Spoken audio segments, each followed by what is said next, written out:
사랑하는 은혜와 진리 장로교회 교우 여러분, 오늘도 주님의 은혜로 세임 얻는 귀하고 복된 하루 되시기를 주님의 이름으로 축복합니다. 오늘 새벽에 만나 본문은 사무엘상 12장입니다. 그 중에 14절과 15절 말씀을 제가 읽어 드리겠습니다. 너희가 만일 여호와를 경외하여 그를 섬기며 그의 목소리를 듣고 여호와의 명령을 거역하지 아니하며 또 너희와 너희를 다스리는 왕이 너희의 하나님 여호와를 따르면 좋겠지만은 너희가 만일 여호와의 목소리를 듣지 아니하고 여호와의 명령을 거역하면 여호와의 손이 너희의 조상들을 치신 것 같이 너희를 치실 것이라. 사무엘상 9장부터 12장에는 이스라엘이 신정국가에서 왕정국가로 전환되는 과정이 기록되어 있습니다. 오늘 본문인 사무엘상 12장에는 이렇게 왕정국가로의 체제 전환을 앞두고 선지자 사무엘이 이스라엘 백성들에게 전하는 메시지가 담겨 있습니다.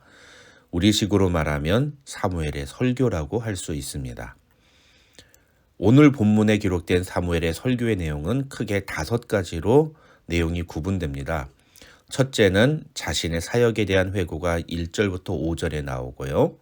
그 다음에 6절부터 11절에서는 이스라엘을 구원하신 하나님에 대한 고백이 나옵니다.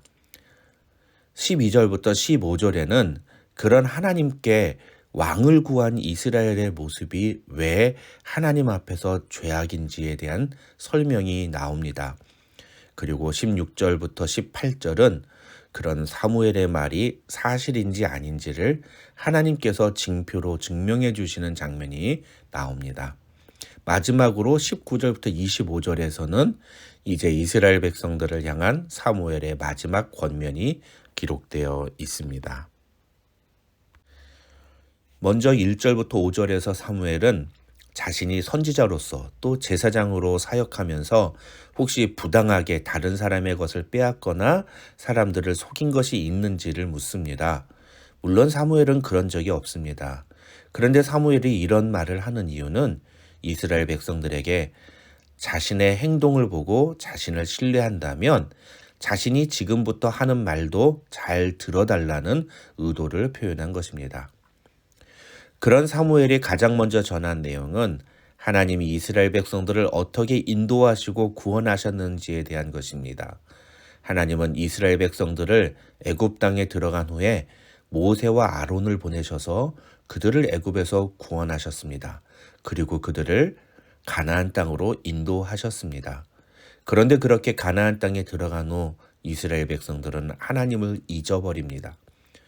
그래서 하나님께서 그들을 가나안의 손에 내어주심으로 치시자 이스라엘 백성들은 하나님께 우리를 원수들의 손에서 건져내소서 그리하면 우리가 주를 섬기겠나이다 라며 부르짖습니다. 하나님은 그러한 그들의 기도를 들으시고 여러 사사들을 보내셔서 다시 이스라엘 백성들을 사방 원수의 손에서 건져내십니다.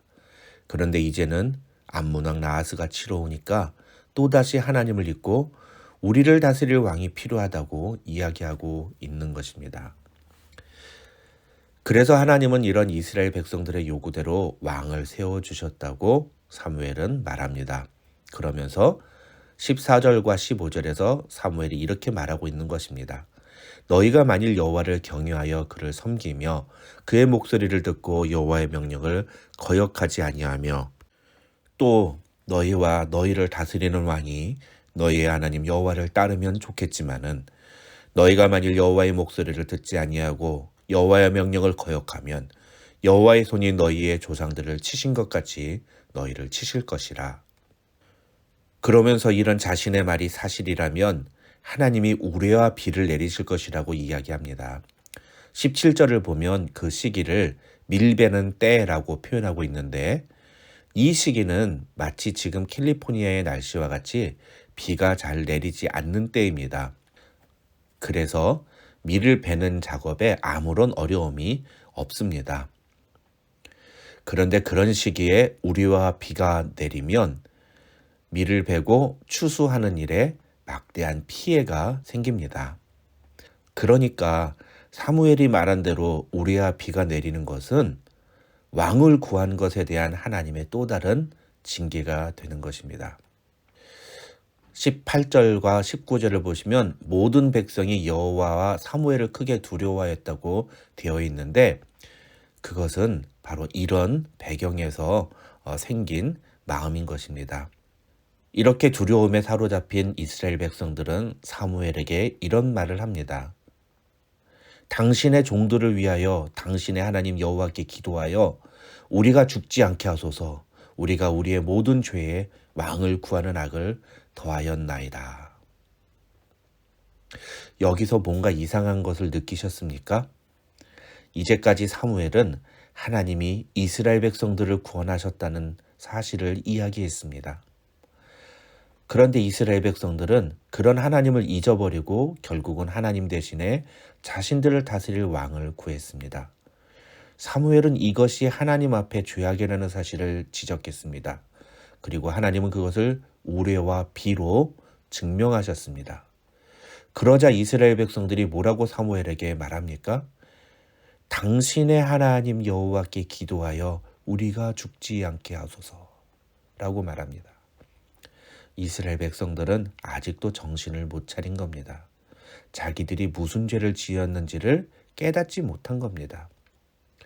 19절만 놓고 보면 이스라엘 백성들이 마치 자신들의 죄를 깨닫고 회개하는 것처럼 보이지만, 사실 그들은 진짜로 회개해야 하는 것이 무엇인지를 모른 채 그저 지금 자기들 눈앞에서 벌어지고 있는 일들, 그리고 그 일들로 인해 자신들에게 닥칠 큰 피해와 손해로 말미암아 두려움이 가득하여서 그 문제를 해결해 달라고 기도하고 있는 것입니다. 오늘 본문에서 사무엘이 이스라엘 백성들에게 요구하고 있는 것은, 너희가 요구하는 대로 하나님이 왕을 세워주시기는 하지만 너희를 구원하고 인도하는 것은 그 왕이 아니라 하나님이라는 사실을 잊지 말라는 겁니다. 심지어 그것은 왕조차도 잊어서는 안 되는 것이었습니다. 20절을 보면 사무엘은 여호와를 따르는 데서 돌아서지 말고 오직 너희의 마음을 다하여 여호와를 섬기라고 권면합니다. 또 24절에서는 너희는 여호와께서 너희를 위하여 행하신 그 큰 일을 생각하여 오직 그를 경외하며 너희의 마음을 다하여 진실히 섬기라고 말합니다. 같은 말입니다. 같은 말을 2번 반복한 겁니다.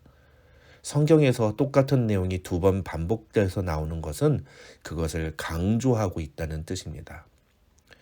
구원의 감격을 잃어버린 이스라엘 백성들은 그들의 하나님 여호와를 잊고 여호와를 버렸습니다. 심지어 그들은 하나님이 자신들의 왕이 되심에도 불구하고 우리를 다스릴 왕이 필요하다면서 하나님께 왕을 구했습니다. 그런 이스라엘 백성들에게 하나님은 진노를 표현하시면서 그들이 하나님께 범죄했음을 알리셨습니다. 그러나 이스라엘 백성들은 여전히 사무엘에게 당신의 하나님께 우리를 위하여 기도해 달라고 요청합니다. 하나님을 자신의 하나님으로 고백하지 않는 이스라엘 백성들의 모습에서 참으로 안타깝고 아쉬운 마음을 금할 수가 없습니다. 사랑하는 은혜와 진리 장로교회 교우 여러분, 과연 우리는 어떻습니까? 우리는 하나님을 나의 하나님으로, 나의 왕으로 진심으로 고백하며 살고 있습니까?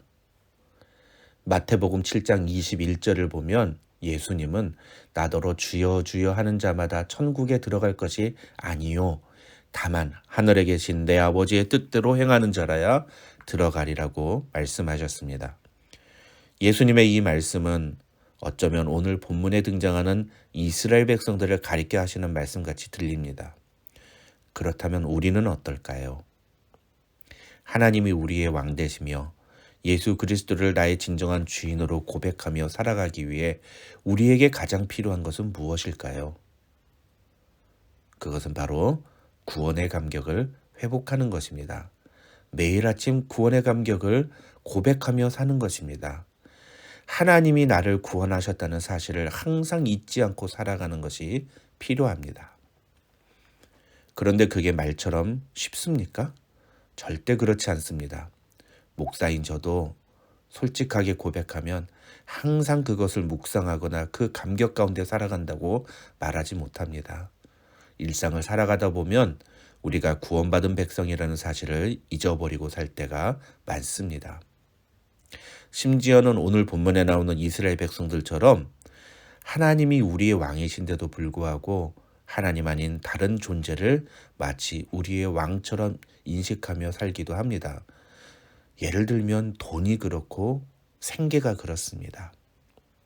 하나님을 우리의 왕으로 인정한다는 것은 결코 우리가 우리의 일상을 완전히 포기하며 어디 산속에 들어가거나 혹은 교회에만 나와서 예배를 드리는 것만을 의미하는 것이 아닙니다.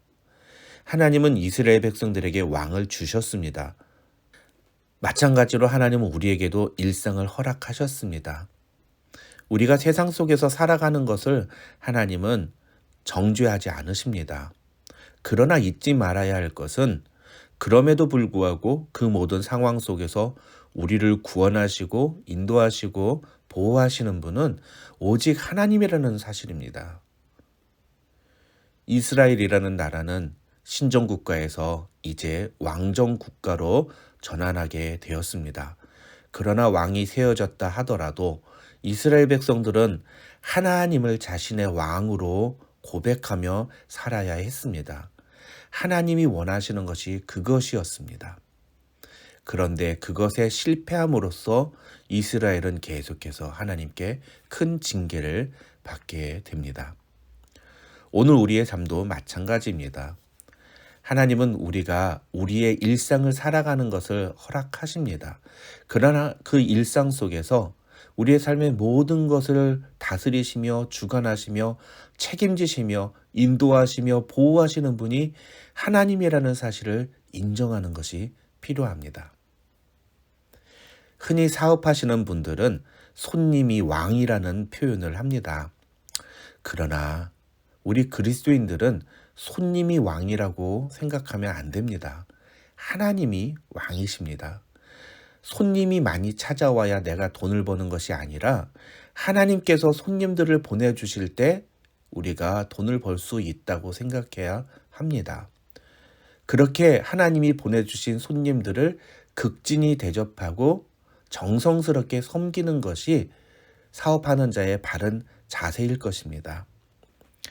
하나님을 나의 왕이라고 고백하며 사업할 때에 우리는 사업의 모든 순간에 하나님이 기뻐하시는 것이 무엇인지를 생각하며 하나님의 뜻대로 순종하고 어떠한 상황 속에서도 일희일비하지 않고 하나님을 바라보게 됩니다.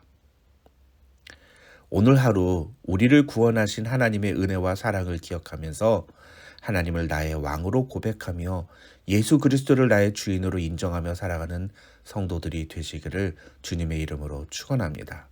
그럴 때 하나님께서 반드시 여러분의 삶을 책임져 주시리라 믿습니다. 그런 은혜와 축복이 우리 은혜와 진리 장로교회 교우들 가운데 함께 하시기를 주님의 이름으로 축원합니다.